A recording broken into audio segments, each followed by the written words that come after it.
mbégte teewaat fii soo leen gisee décor bi xam ne fii mooy stadio comunale bu Brembathie fii ñu fas yéene amale mbir yi lan la mooy journée culturelle sportive et économique pour association des Sénégalais de Bergamo tey ma am mbégte di dalal ay gan mën naa ne duñu ay gan parce que yaa ngi tàmm ngeen leen gis écran bi président Modou Diagne di président commission culturelle sportive ñànk ko fii ci association des Sénégalais de Bergamo Modou maa ngi lay nuyu. maa ngi lay fay su ma paree ak Modou ma am sama ndijoor benn secrétaire premier secrétaire adjoint au secrétariat général muy Yaya Mbow Yaya maa ngi lay nuyu. su ma paree ak Yaya ñëw ak le doyen Ibrahima Mboup moom mi nga xam ne moo ŋànk comité d'organisation bu 30 ans bu association des Sénégalais de Bergamo doyen Ibrahima maa ngi lay nuyu. waaw di leen dalal ci plateau bi am mbégte tey am sama ginnaaw ñu ngeen di gis mooy ñi nga xam te ni ñoo war a jongante ci làmb ji ñuy fas yéene amal le 28 fii ci stadio communale bu Brembathie. waaw damay jëkki ci le président Modou Diagne. Modou commencé nañu journée culturelle depuis le 15 ak nawetaan yi mu bëggoon nga def benn bilan à mi-parcours parce que yegguñ ci final bi nga wax ñi seetaan foo ci toll ak organisation bi ni ngeen ko jàppee ba mu yegg si fii tey. waaw Moussa je vous remercie d'abord ci kàddu gi donc je tenais aussi avant may commencer ma nuyu ñi ma seqal plateau bi muy le doyen Ibrahima Mboup les 30 ans di nuyu aussi nuyu Yaya Mbow secrétaire administratif di nuyu aussi téléspectateurs yi ñuy seetaan donc Moussa posé nga ma une question bu am importance dans la mesure où defoon nañu benn publicité avant démarrage bi ñu dugg si mbir yi mooy bi egsi ba ci cëppaandaw ji amoon nañ 20 équipe yi nag dañu éparpillé woon ci parti yëpp am nañ jóge woon ba ci yeneen zone yoo xam ne xaw na sori donc jongante bi ñu ngi ko commencé woon depuis le 15 juin ak 20 équipes ñu répartir leen en 4 poules de 5 donc au moment où ñuy waxtaan ak yéen tey xam nañ les quarts de finalistes donc 12 équipes toog nañ mu des 8 équipes donc affiche yu mag la nag ñoo ngi koy am samedi bii di ñëw dañuy commencer les premiers quarts de finale donc de passage aussi ñu war a éclaircir yenn points yi balaa ñuy avancer par rapport ak événement bi par rapport ak journée culturelle bi par rapport ak li ñu dénkoon ñu war a def à mi-parcours une évaluation ba am si un peu partielle yaakaar naa ni bu ñuy wax côté infrastructure mënuñu see wax association bi dara ndaxte association bi mettre na équipe bi dans de très bonnes conditions mettre na leen aussi dans des conditions idéales pour football bu baax am na ay ballons yu baax am na leen terrain bu baax wat na am nañ parking am nañ assurance am nañ yu bëri yoo xam ne waxante woon nañ ñoom wàccoon nañ ñoom donc au niveau football aussi gis nañ yenn équipe yoo xam ne vraiment affaire bi xaw na jaxasoo ren par rapport ak attentes yi ñu doon am mais ndaxte le niveau dafa màggaay boo xam ne nit ñi dañuy def nawetaanu Sénégal donc ñu nit ñu leen di accompagner def éducation sport booy xool yenn sa ay ren sanction yi cas de sanction yi dafa bëri donc di jégalu aussi si yenn cas de sanction yoo xam ne sanction nañ ko équipe boo xam ne nii nga gisee neneen nii nga gisee neneen mais yooyu yëpp ça fait partie du football mooy l'intelligence en mouvement mënul ñàkk yenn saa yi nit bu tàngee il faut mu am des réactions débordantes yoo xam ne ñun def nañ de telle sorte pour contenir la masse pour contenir aussi les effets de tout un chacun quoi donc en grosso modo daal wax nañ ni on a avancé arrivé nañ à un point boo xam ne li ci des bareetul nous sommes à 2 semaines de l'événement mu jeex donc évaluation bu mag bee mag après nañ ko def mais partielle bi mooy gis nañ ni am nañ ay jafe-jafe yu ndaw ndawaan am nañ aussi des avancées ndax le niveau de football dafa élevé ren boo xoolee niveau football bi c'est trop élevé par rapport ak li ñu doon def quoi donc de passage aussi avant ñuy continuer ñi sant ñu gën bokkaloon liggéey bi donc de passage Moussa mbir mi foofu lañ ci toll.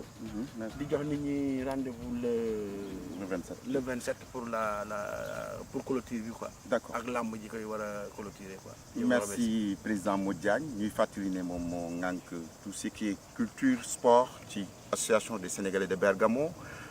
juste moom muy wax di invité équipe yi pour le 27 ñu ñëw ñuy fàttali ne du simplement le 27 il y aura 3 jours de festivités muy démarrer le vendredi 26 le samedi 27 ak le dimanche 28 dafa may permettre ma def transition introduire le doyen Mboup Ibrahima Mboup mi nga xam ne moo ŋànk les 30 ans ci biir association des Sénégalais de Bergamo ma am envie de poser que question 30 ans yi le doyen Mboup association bu dund ba am 30 ans dafay tekki ne li ko fondé lu dëgër la ñëwal ñu ci 30 ans yi dafa ñu benn bref historique bi association bu jógee ba fi ñu yëg seen i Moussa ci laaj bi nga ma laaj ginnaaw bu ma leen nuyoo yéen ñëpp ñi nga xam ne ñoo bokk maa ngi ñoom ñoo bokk plateau bi maa ngi leen di nuyu aussi sunu mbokk internet yi nga xam ne ñooy seetaan plateau bi di ñëw rek di wax ci 30 ans effectivement bu fekkee ne association dafa am 30 ans tey jii xale yi di sunuy doom nekk fii ci sunu ginnaaw tey bi ñuy sos association bi mën naa am sax am na ñoo xam ne boobu ganeeguñu jamono. boobu ñoom juddooguñu di wax tamit ci li moo doon wax léegi nii journée culturelle yi et sportive ñi ko commencé woon ci association bi tey jii dañu am fierté parce que sunuy doom ñu ngi nuyu au passage le frère Matar Diakhaté moom moo commencé woon lii tey jii ay doomam ñoo toog ak ñun fii donc wax ni affaire bi c'est une continuité les 40 ans de la SOSB les 30 ans de la SOSB au moins bu ñu koy wax association bi en 89 lañ ko sos ñi ko sosoon nekk ay mag toll woon ci fanweer ak juróom-ñeent li doon sabab bi mooy nekkoon fii ci dëkk bi amoon ay gàllankoor ci wàllu dimbalante ndax sax dimbal bi nga xam ne moom moo tax association bi judd mooy mbokk mu fi faatu woon ñu laaj amuñu luñ ko mën a yóbboo Sénégal te xam nga ni ku ñëw di tukki si boo sañoon boo fi génnee jamono ñu delloo la jox la say mbokk yàlla dogal ñooñu mënuñu woon a def loolu ba mbokk moomu ñu denc ko fii si Milan si la fanweeri nit ak juróom-ñeent yooyu taxawaloon seen bopp ne nañ leen def mbooloo moo xam ne lii bu fi amatee ñu faj ko fanweeri nit ak juróom-ñeent yooyu ñoo ko sosoon di ko def si biir nag am na réalisation yu bari yoo xam ne def nañ ko si biir ba tey jii mu am continuité suñuy ay doom ak suñuy jarbaat ñëw continuer ko mu nekk 30 ans yoo xam ne li si ëpp solo mooy li jëmbal association mooy 30 ans biñ ko sosee ak léegi mosul am malversation de fonds muy maanaam li nga xam ne mooy téye mbooloo muy koom mi nit ñi cotiser mosuñu koo dugal fenn foo xam ne mbooloo mi laaj na fan lañ ko dugal mosul am benn trésorier boo xam ne jalkati na fi xaalis loolu moom moo indi sababu mbooloo mi parce que lii téye mbooloo mooy laaj leen lu ñu am def ko fu ñu xam loolu nag moo indi 30 ans SOSB moo tax daal si gàttal ma wax la ni 30 ans yi loolu moo téye association bi ba léegi xam naa bu ñu demee ba si biir mën nañu waxtaan si réalisation bi lan la association bi def si biir fanweeri at yi. merci président damay des ak yow foofu ñu commencé ci festivités yi dañuy seetlu ne vendredi bi c'est un forum économique ñu invité ci ay les sponsors ak partenaires yi nga xam te ni ñoo jàppale association bi ba mu yëg si fii forum boobu mun nga ci ñëwul wax ñu nan lay demee contenu bi lan la pour ñii di seetaan xam lan moo fay xew vendredi bi. jërëjëf Moussa xam nga association bi dafa baaxoo dafa aadawoo dimbali askan wi nga xam ni ñoom ñoo ko composé parce que am na si ñoo xam ni tey jii seen bëgg-bëgg mooy xam nan la ñuy dundee fii xam nan la ñu bëgg a war a mën a dundee Sénégal bu fekkee ne am nañu bëgg-bëgg a wëlbatiku Sénégal loolu nag association bi da si accompagner ay membres am pour ñu xam ko si biir manifestation yoo ngay wax am na benn forum économique mooy lan mooy mbooloo mi dañuy daje ki nga xam ni dafa ñëw andi produit maanaam loo xam ne nit ñi dañ ko askan wi dañ koo soxla wala ñu yittewoo ko mu ñëw def benn standing maanaam ñu tegal ko benn bërëb ku am yitte si mbir moomu nga dem laaj ko mu expliquer nan ngay mën a am accessibilité maanaam jot ko nan lañ la koy yombale ba nga mën a def loolu bu ñu jógee si loolu ñu def benn jataay boo xam ni képp koo xam ni loolu farataal na la wala ñor na la wala nga bëgg si am xam-xam nga ñëw toog bu fekkee ni maanaam si exemple da nga bëgg a yëngu si wàllu mbay Sénégal wala nga bëgg a yëngu si wàllu aviculture maanaam yar ginaar wala moom la ñuy wax élevage Sénégal wala nga mën a yar leneen boo ñëwee fekk koo xam ne daf siy yëngu nga ñëw ni ko man de lii nan ak nan la mu indi expertise am wax la ne lii ak lii la boo si bëggee dugg lii ak lii la bu fekkee ni bëgg nga koom moo xam ne da nga koy defate li nga yor matéo ko ñu orienté la wax la ni bërëb bii de ñii dañuy joxe xaalis si nii anam yi lañ koy joxe bu ko defee yow da ngay am sa bëgg-bëgg ñu wax la nan nga koy defee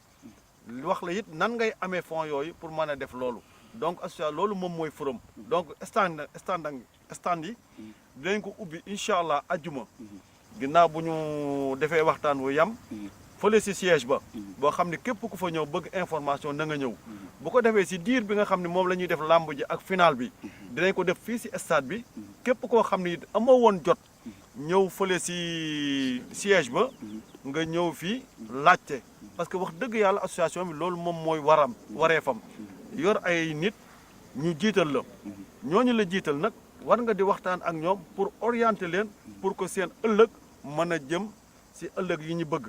moo tax képp koo xam ne membre nga wala nga bañ a nekk membre sax nga doon sénégalais am bëgg-bëgg ñi ngi lay invité nga ñëw si forum boobu pour nga mën si am ay leeral si li nga mooy jumtukaay yi nga xam ne bëgg nga ko def si Sénégal loolu daal mooy forum bi. jërëjëf association bi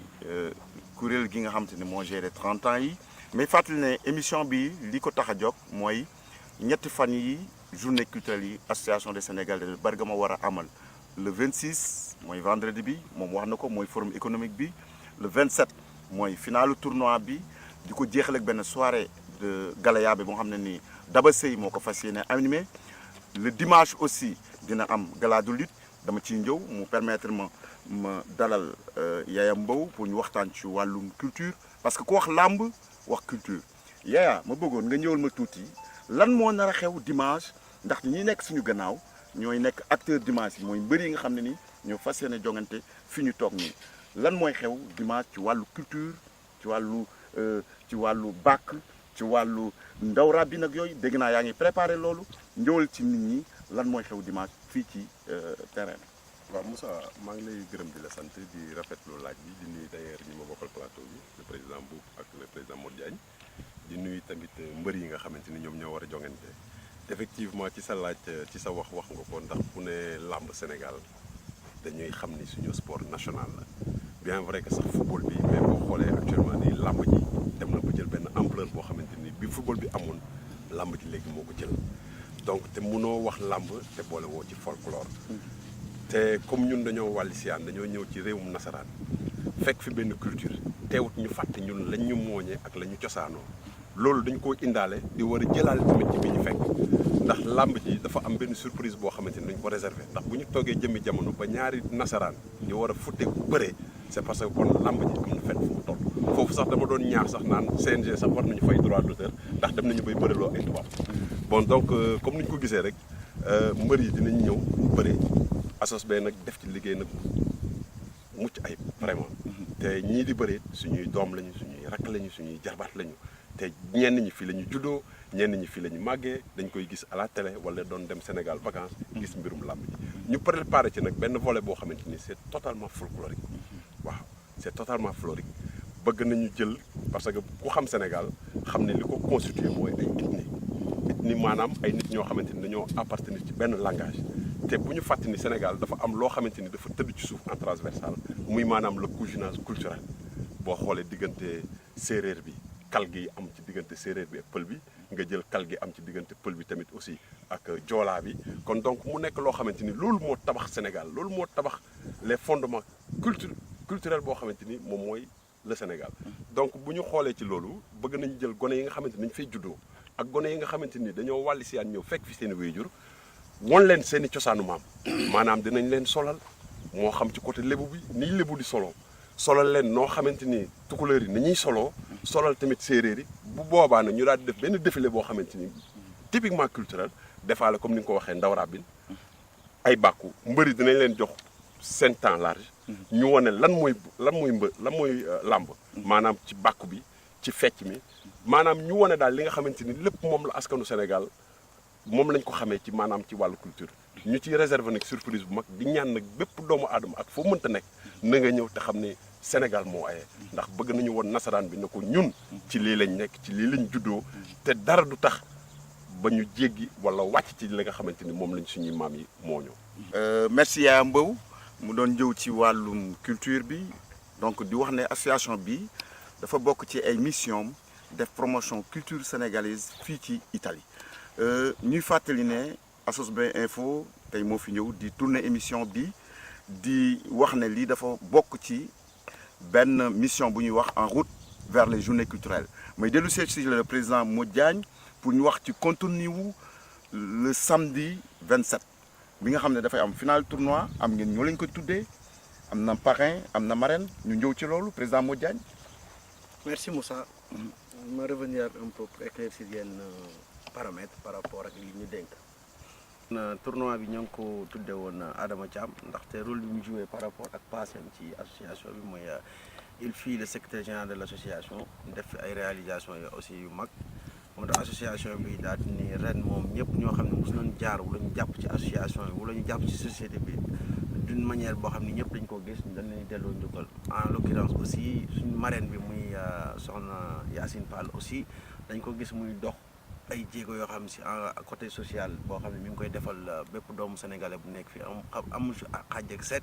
moo tax association bi di récompenser positivement ay doom yoo xam ni vraiment am nañ mérite vraiment defal nañ askan wi dara donc si sa lancé boobu la association bi jëlee li naan parrainage bi jox ko Adama Thiam ak soxna Yacine Fall donc fête bi ñun ñoo ngi koy préparé ñu ko daan préparé ndax comme que am nañ ci expérience aussi yàgg nañ ko organiser maa ren dafa am benn touche particulière boo xam ne mooy association bi day fêté dafa coïncider ak 30 ans sa donc sa ki wax 30 ans wax durée de vie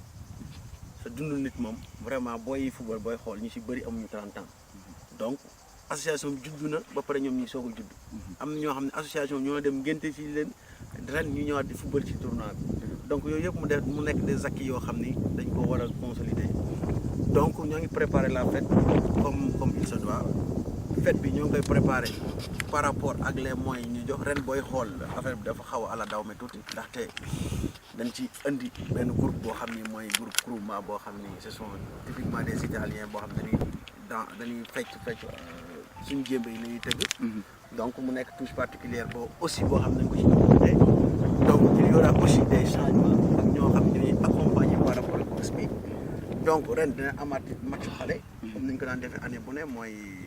les xale suñu doom yi juddoo fii xam ñoom dañu bëgg a participer ci fête bi aussi donc nañ ko def bi aussi comme revenu Lido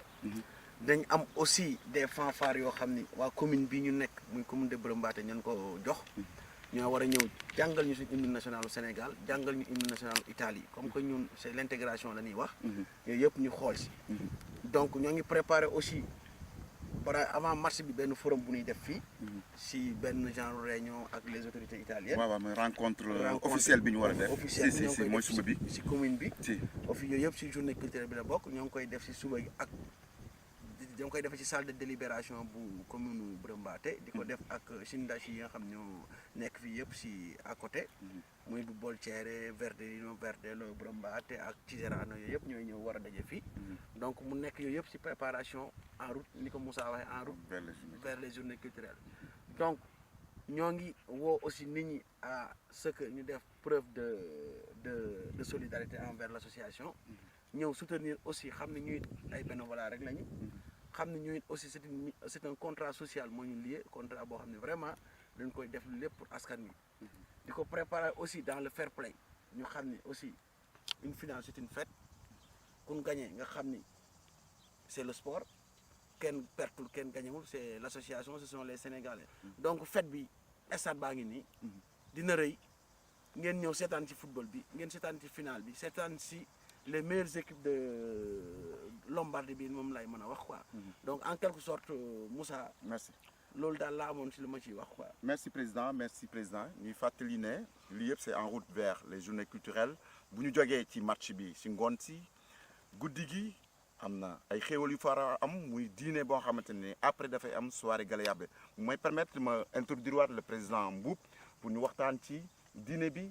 ak soirée Galayabe bi kan moo koy tëgg. jërëjëf Moussa si laaj bi nga ma laaj mu jëm si soirée bi maanaam guddi gi nga xam ni ginnaaw bu ñu defee làmb ji ba pare ñu ngi koy defee wala bu ñu defee final bi ba pare ñu ngi koy defee si siège ba mu nekk guddi Galayabe nag mooy lan mooy bu xare Moussa am ba ñu def jaloore dañuy woo ñi nga xam ne ñooy géwal yi maabo yi ak ñi nga xam ne ñoo demoon xare ji teg leen si bërëb foddat xaram yi way leen nettali leen jaloore yooyu bii nag dañ koy def si forme boo xam ni comme que association bi dafa dund 30 ans comme ni ma ko waxee léegi sama njëlbéenu wax 30 ans yoo xam ne ay nit ñooy diriger ay nit 30 ans yoo xam ne da ngay gérer xaalis 30 ans yoo xam ne da ngay gérer ay nit di def ay réalisation 30 ans yoo xam ni musuñu wax ni biir association des Sénégalais de Bergamo nit mus na fee jalgati xaalis donc loolu way la jaloore la mën nañ ko def 30 ans yoo xam ne bi ñu ko defee association bi réalisé na ay kër par le biais de la coopérative d'habitat mu nekk coopérative d'habitat boo xam ne géré na 400 millions de francs CFA pour un projet boo xam ne Kounoune lañ ko def de 140 logements 140 parcelles viabilisées donc loolu bu fekkee ni nit ay nit def nañ ko defal ko ay nit te it nit dafa liggéey en management yàlla sax wax na ko ci alxuraan nee na wa amma bi ni'mati rabbika fa haddis les bienfaits de ton Seigneur raconte-les yàlla bu la defaree lu baax nettali ko donc bu fekkee ne da ngeen a defal ay nit ñuy ay doomu aadama lu baax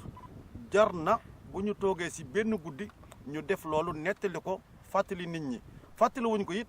ngir wax leen lu baax certes am na mais dañ leen koy fàttali ngir ki amoon sabab bi wala ku amoon safaan wi mën a redressé wu mën a xool ci ñooñu pour def ko dañ koy def it pour soññ leen ci xamal leen ni loolu ñu def ci lu baax doyul ndax way du fay nit nag du def way ba ñu way ko ba pare mu fay ko loolu moom mooy sababu Galayaabe bi donc ñu ngi ci woo Daba Seye di ko sant di ko gërëm ci disponibilité bi vraiment keroog bañ ko woowee wax ko indi na disponibilité am yëpp ni dina ko mettre à la disposition des Sénégalais de Bergamo ñu fas yéene koo def ci siège bi donc ñu ngi laaj di woo ndaw yi mag yi ndax la mbir la moo xam ni ñëpp mën nañ ci teew ndax lu baax rek moo fa am lu baax rek lañ fay wax donc Moussa daal loolu mooy soirée Galayaabe bi di si woo nit ñëpp di woo nit ñëpp si forum bi di woo nit ñëpp si rencontre bi nga xam ne dina fi am pour ñu mën a weccante suñu diggante ak nasaraan yi loolu daal mooy sababu journée culturelle yi guddi gi ak 30 ans yi ñu ngi siy woo ñëpp bëgg mobilisation boo xam ne mosul am fenn ñu ngi leen di sant di leen gërëm si plateau bi nga xam ne def nañ ko. merci président Mboup xam naa dinañ ñëwaat ci remerciement yi léegi damay bàyyi ak Yaya Mbow ñuy dellu ci combat de lutte bi am na ku ñu ko tuddee ensuite am na ku ko war a way am na ñu ko war a tëgg Yaya combat bi bés boobu kan lañ ko jëmale. waaw jërëjëf Moussa ci sa laaj bi parce que combat bi dañ ko tuddee suñu sœur yaay la ci ñun tante la ci ñun bàjjan la ci ñun maam la ci gox gi muy maanaam soxna Maam Diarra Kébé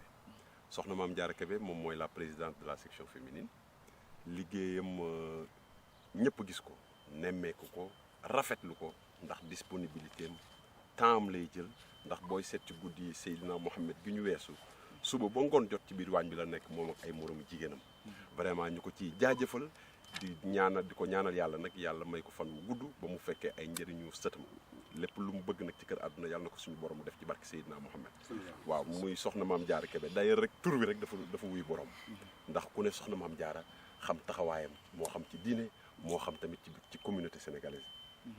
plus particulièrement tamit ci ay jullit waaw léegi nag ñu war ci boole nag ci làmb ji ñaari mbër yooyu muy ay mbër yu mag boo déggee ñaari mbër yu mag yooyu ndax Babacar bu demee bay dajeek 10 000 problèmes kon nga xam ne Babacar mooy war a am 10 000 problèmes wala 10 000 problèmes yokk 10 000 problèmes am muy 20 000 problèmes waaw ndax Babacar boo koy seet jël na fi drapeau Gaston Mbengue Torino ñu koy wax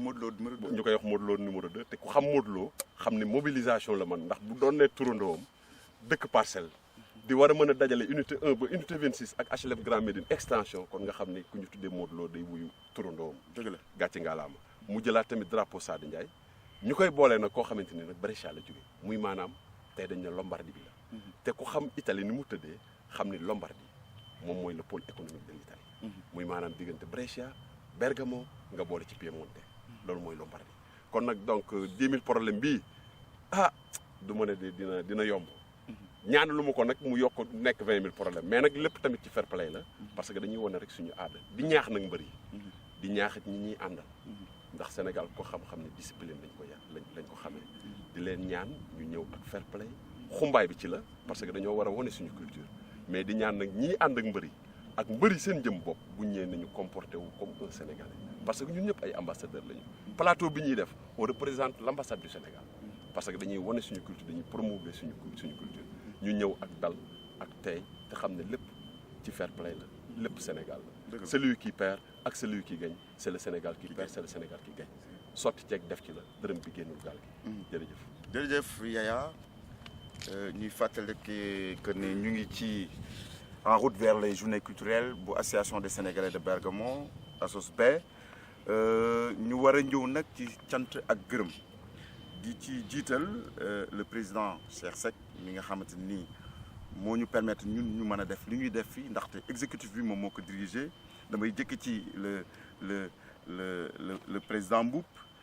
ngir mu dexee ay mots de remerciement am tëjee ak kàddam gu bu mujj